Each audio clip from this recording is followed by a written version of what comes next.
شريحة منسية بلا قوانين تضمن حقوقهم، ذوو الاحتياجات الخاصة أو أصحاب الهمم، دعوات نجفية لإنصافهم ومنحهم ما يحتاجون إليه لتحقيق المساواة مع غيرهم.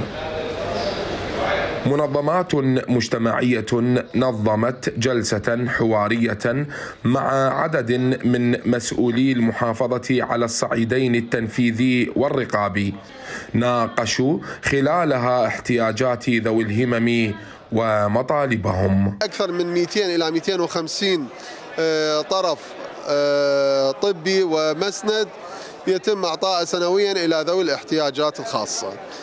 بالتأكيد لهم الاهتمام الكامل لذوي الإعاقة، وتعنى دائرة الصحة في هذا الموضوع من خلال توفير الكراسي الكهربائية والمساند والأطراف الصناعية.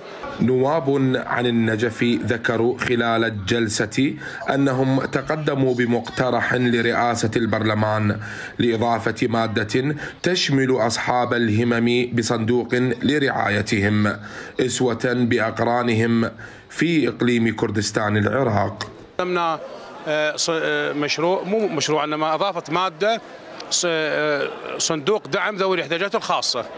هذا موجود في كردستان، ولكن في المنطقة الغربية ووسط الجنوب ما موجود. نستفاد من تجارب الآخرين، هذا يعني أول موضوع. الموضوع الثاني على مستوى المحلي، فتحنا جميع الدوائر للأخذ والاهتمام بمعايير الدولية لذوي الاحتياجات الخاصة. أصحاب الهمم وهم المعنيون بالقضية أوضحوا معاناتهم وما تقدمه الوزارات لهم في العراق، مطالبين بتشريع قانون يضمن لهم الحقوق. ذوي الهمم هي شريحة واسعة بالمجتمع ومظلومة ومحرومة من كل شيء. أبسط شيء اللي هي من نوع الخدمة كمقدمة، خدمة صحية صفر، معدومة، كخدمة بيئة صديقة ملائمة ضمن داخل المدن خدمة معدومة. احنا بنريد نمشي نلقى انقاذ بالطريق او طرق متكسرة، فهاي تعيقنا. ثانيا توفير مصاعد ببعض الدوائر لازم تتوفر، وبعض المدارس لازم تكون مناسبة لذوي الاحتياجات. يعني مثلا أنا تركت المدرسة بسبب أن الصف مالتي فوق، لا أقدر أصعد له ولا أقدر أخلي شخص يعني يساعدني أكثر من مرة، أكيد راح يمل ويتعب.